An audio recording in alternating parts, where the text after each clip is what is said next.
Faisal Nasrallah की मौत का बदला लेने के लिए इजराइल की यूनिट 910 के खूनी शिकारी अब इजराइल को दुनिया के हर कोने में जाकर सबक सिखाने के लिए तैयारी कर रहे हैं। लेकिन कैसे बनते हैं बारूदी यूनिट 910 के कमांडर, इस रिपोर्ट में देखिए। इजराइल को अंदाजा लग चुका है कि बहुत बड़ी आफत से अब भिड़ना होगा। नसरुल्लाह की मौत का बदला लेने के लिए यूनिट 910 के खूनी शिकारी इजराइल को दुनिया के कोने कोने में चुन चुन कर सबक सिखाएंगे। यूनिट 910 के लड़ाके ठीक उसी तर्ज पर काम करते हैं जैसे इजराइल के लिए मोसाद एजेंट्स। तो क्या है इन खूंखार किलर्स की पूरी डिटेल? कैसे बनते हैं बारूदी यूनिट 910 के कमांडर? ट्रेनिंग, हथियार और इंतकाम का मॉड्यूल पहली बार दुनिया के सामने आएगा। मगर उससे पहले ये भी जान लीजिए कि हिजबुल्लाह के नए चीफ की रेस में नसरुल्लाह के चचेरे भाई के साथ एक और नाम भी आ गया है।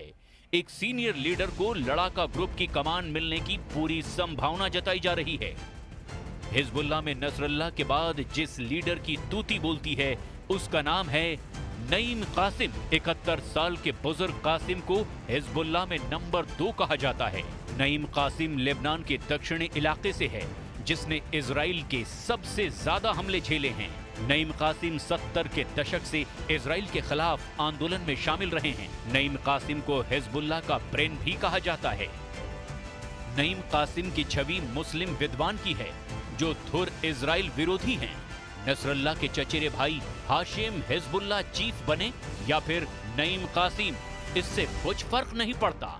नसरुल्लाह की गद्दी जो भी संभालेगा उसका मिशन सिर्फ एक है, वो है इजराइल से हिसाब बराबर करना, जिसका कॉन्ट्रैक्ट हिजबुल्लाह की यूनिट 910 के किलर कमांडोज को सौंपी गई है। हिजबुल्लाह की यूनिट 910 को ब्लैक यूनिट भी कहते हैं। ये यूनिट लेबनान के बाहर हिजबुल्लाह के दुश्मनों को बड़े हमलों से दहलाती है। यूनिट 910 का ईरान की रिवोल्यूशनरी गार्ड से करीबी रिश्ता है। यूनिट 910 के खूंखार शिकारी अफ्रीका और एशिया से लेकर अमेरिका और यूरोप तक में मौजूद हैं। यूनिट 910 का सुप्रीम कमांडर कमान तलाल हमिया है, जिसे अबू जाफर के नाम से भी जाना जाता है। अल्मा रिसर्च सेंटर के मुताबिक यूनिट 910 क्विक एक्शन लेने से पहले लंबे वक्त तक तैयारी करती है, जो बेरूत से मिले ऑर्डर पर सीक्रेट ऑपरेशन अंजाम देती है। यूनिट 910 का ट्रैक रिकॉर्ड शानदार रहा है। 32 साल से ये यूनिट इजराइल को जख्म देती आ रही है। इजराइल के खिलाफ यूनिट 910 को बनाया ही बदला लेने के लिए गया था। बात 1992 की है, जब इजराइल ने उस वक्त के हिजबुल्लाह चीफ अब्बास अल मोसावी को मार गिराया था। 16 फरवरी 1992 को इजराइल के अपाचे हेलीकॉप्टरों ने दक्षिण लेबनान में अल मोसावी के काफिले को मिसाइल हमले से उड़ा दिया था। इजराइल के हमले में अल मोसावी, उसकी पत्नी, उसके 5 साल के बेटे और 4 हिजबुल्लाह लड़ाके मारे गए थे। हिजबुल्लाह की यूनिट 910 ने इससे पहले भी कई बड़े हमलों को अंजाम दिया है, जिनमें इजरायली दूतावास से लेकर अमेरिका के हवाई अड्डों पर हमले तक शामिल हैं। अल मोसावी की मौत का बदला लेने के लिए यूनिट 910 ने इजराइल को दुनिया के कोने कोने में दहलाया था। हिजबुल्लाह की यूनिट 910 कई बड़े और हाई प्रोफाइल हमलों में शामिल रही है। 1992 में ब्यूनस आयर्स में इजरायली दूतावास और 1994 में अर्जेंटीना में यहूदी सामुदायिक सेंटर पर बमबारी को इसी यूनिट ने अंजाम दिया था। 2012 में यूनिट 910 ने बुल्गारिया के बरगाज में इजरायली नागरिकों को ले जा रही बस पर आत्मघाती बम विस्फोट किया था। अमेरिकी रिपोर्ट के मुताबिक यूनिट 910 ने न्यूयॉर्क के JFK हवाई अड्डे समेत कई अहम जगहों पर टेरर अटैक का प्लान बनाया था। अमेरिका में हिजबुल्लाह की यूनिट 910 का एक ऑपरेटिव अली कोरानी पकड़ा गया था, जिसने हिजबुल्लाह की यूनिट 910 की डिटेल पहली बार उजागर की थी।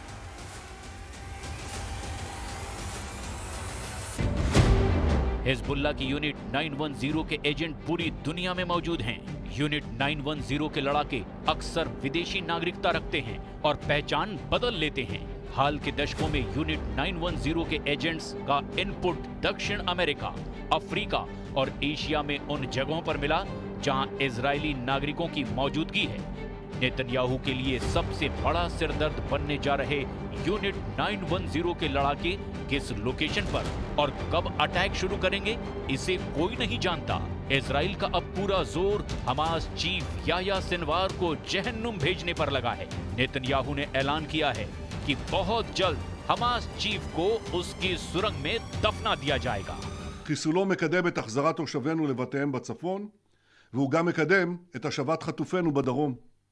ככל שסינואר רואה שחיזבאללה כבר לא יבוא להצילו, כך גדלים הסיכויים להשבת חטופינו. नेतन्याहू का वॉर प्लान बिल्कुल क्लियर है। हिजबुल्ला, हमास और हुती की लीडरशिप का सफाया करके इजराइल युद्ध का खात्मा करेगा। लेकिन इस मिशन में अब सबसे बड़ी मुसीबत बनेगी यूनिट 910 और ईरान के कुद्स फोर्स। इस तस्वीर को देखिए, ये कुद्स फोर्स के कमांडर कासिम सुलेमानी की तस्वीर है। कासिम सुलेमानी की मौत से 2 दिन पहले की ये तस्वीर है। सुलेमानी तब लेबनान में थे।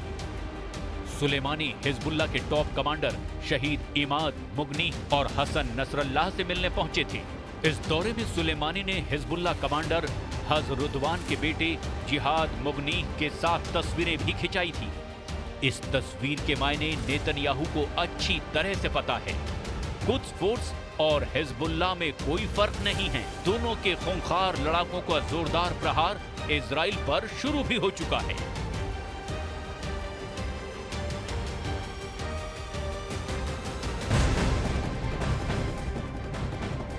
इजराइल और लेबनान में तनातनी के बीच रक्षा मंत्री राजनाथ सिंह का बहुत बड़ा बयान सामने आया। उन्होंने पाकिस्तान को कड़ी चेतावनी दी। जम्मू कश्मीर के गुरेज में रैली में राजनाथ सिंह ने कहा, जो लोग सरहद पार बैठकर हिंदुस्तान को नुकसान पहुंचाने का मंसूबा बना रहे हैं, अगर भारत में कोई बड़ी आतंकी वारदात हुई तो जहां बैठे हैं वहीं मारे जाएंगे।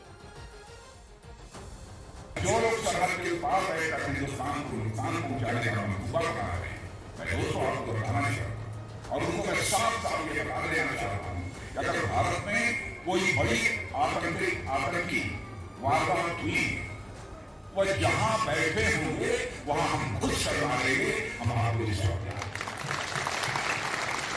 हिंदुस्तान और कश्मीर इंटरनेशनल फोरम पर बदनाम करने की बराबर पाकिस्तान के द्वारा कोशिश की गई। इस बार टर्की ने पाकिस्तान का साथ छोड़ दिया।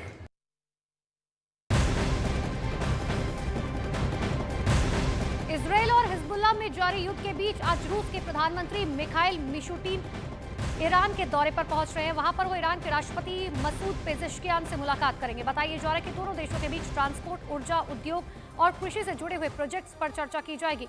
रूस के पीएम का ईरान दौरा ऐसे वक्त में हो रहा है जब रूस ने नसरल्लाह पर हमला करने का विरोध किया, जबकि अमेरिका ने कहा था कि इजराइल को अपनी सुरक्षा करने का पूरा हक है। तो उधर अपने कमांडर की मौत पर ईरान ने बदला लेने की धमकी दी है। ईरान ने साफ तौर पर कहा कि वो इस्लामिक रिवॉल्यूशनरी गार्ड कॉर्प्स के डिप्टी कमांडर अब्बास नीलफुरुशान की मौत का बदला जरूर लेगा।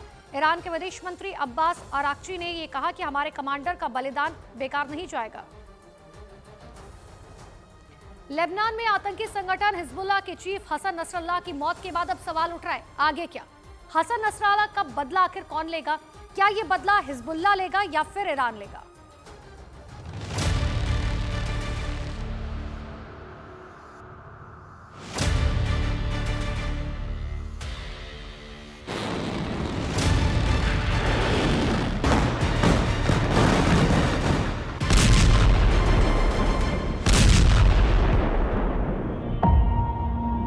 बेरूत की इमारतें चीख चीख कर पूछ रही हैं, क्या इनका हाल गजा जैसा होने जा रहा है? लेबनान की राजधानी में यही वो जगह है जहां इजराइल ने अपने ऑपरेशन न्यू ऑर्डर को अंजाम दिया और फिर पूरी दुनिया ये खबर देखकर चौंक गई कि हिजबुल्लाह चीफ हसन नसरल्लाह की मौत हो चुकी है। सवाल है कि हसन नसरल्लाह की मौत के बाद अब क्या होने जा रहा है? हसन नसरल्लाह का बदला कौन लेगा? क्या ये बदला हिजबुल्लाह लेगा या ईरान लेगा? ईरान में 5 दिन के शोक के बाद क्या 3 अक्टूबर को ईरान कर देगा इजराइल पर बड़ा हमला? सवाल ये भी है कि क्या ईरान अब इस्माइल हानिया के साथ साथ हसन नसरल्ला को मारने वालों से डबल बदला लेगा?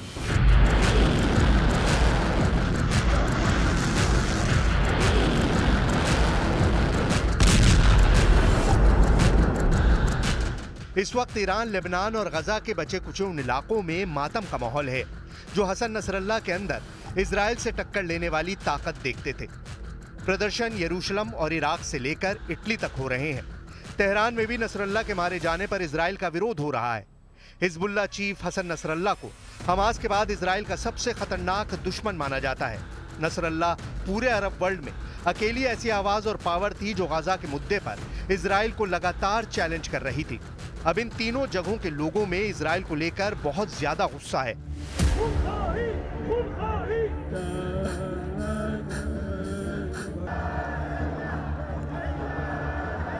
तेहरान, जहां से हिजबुल्लाह के पावर सेंटर की बैटरी चार्ज होती रही है, वहां नसरल्ला की मौत पर गुस्सा बहुत ज्यादा है। लोग हिजबुल्लाह के पीले झंडों के साथ प्रदर्शन कर रहे हैं और इजराइल से बदला लेने की मांग की जा रही है।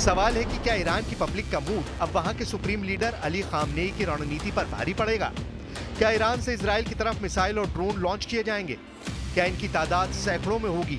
सैकड़ों मिसाइल, सैकड़ों ड्रोन। क्या ईरान ने इजराइल को जो ट्रेलर 13 अप्रैल को दिखाया था, अब उसकी पूरी पिक्चर दिखने जा रही है?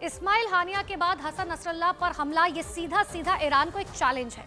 ईरान हानिया को बचाने में फेल हुआ, वो हसन नसरल्ला को बचाने के लिए भी कुछ नहीं कर पाया, लेकिन अब वो बदला लेकर इस बेइज्जती का नुकसान पूरा करना चाहता है। इजराइल से बदला लेने वाली ईरान की लिस्ट में क्या क्या है, ये सबसे बड़ा सवाल है। ईरान के नेता साफ साफ अपनी स्ट्रैटेजी ना बताएं, लेकिन ये बात साफ है कि ईरान इस वक्त इजराइल की खुफिया एजेंसी मोसाद से बदला लेना चाहता है। ईरान इस वक्त इजराइल की सेना से बदला लेना चाहता है। ईरान इजराइल के मिलिट्री अड्डों को तबाह करना चाहता है। ईरान इजराइल के बंदरगाहों को तहस नहस करना चाहता है। ईरान इजराइल की लीडरशिप से बदला लेना चाहता है। इस्माइल हानिया के बाद हसन नसरल्ला पर हमला, ये सीधा सीधा ईरान को चैलेंज है। ईरान हानिया को बचाने में फेल हुआ, वो हसन नसरल्ला को बचाने के लिए कुछ भी नहीं कर पाया, लेकिन अब वो बदला लेकर इस बेइज्जती का नुकसान पूरा करना चाहता है।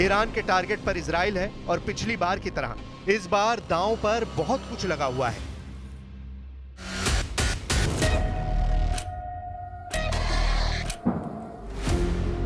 सवाल है कि ईरान कैसे बदला लेगा, ईरान किससे बदला लेगा, ईरान कहां बदला लेगा। इन तीनों सवाल में ईरान की रणनीति छुपी है।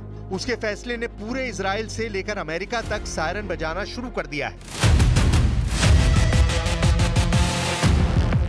ईरान की ताकत उसकी मिसाइल है, ईरान की ताकत उसके ड्रोन है। ईरान ने 13 अप्रैल को भी जब इजराइल पर हमला किया था, तब उसने करीब 300 ड्रोन और मिसाइल इजराइल की तरफ दागी थी। इजराइल ने दावा किया था कि उसने 98% हमलों को नाकाम कर दिया था, लेकिन यह भी गौर करने वाली बात है कि ईरान ने हमले से पहले बता दिया था कि वो हमला करने वाला है। यानी इजराइल के पास रिएक्ट करने या कहें कि मिसाइलों और ड्रोन को रोकने का टाइम था। क्या इस बार उसे ईरान यह आसान ऑप्शन देगा?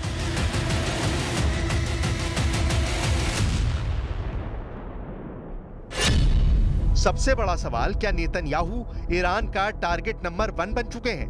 क्या नेतन्याहू के बाद उनके रक्षा मंत्री योव गैलेंट टारगेट नंबर 2 हैं? और क्या इजराइल की खुफिया एजेंसी मोसाद के निदेशक डेविड बर्निया टारगेट नंबर 3 है?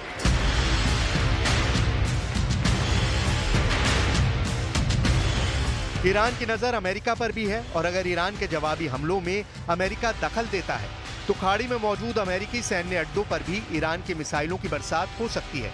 ये बात अमेरिका ने इजराइल को भी बता दी है और उसके हिसाब से पेंटागन ने भी अपनी तैयारी शुरू कर ली है। बड़ी बात यह है कि बाइडेन ने कहा है कि वो सीज फायर चाहते हैं।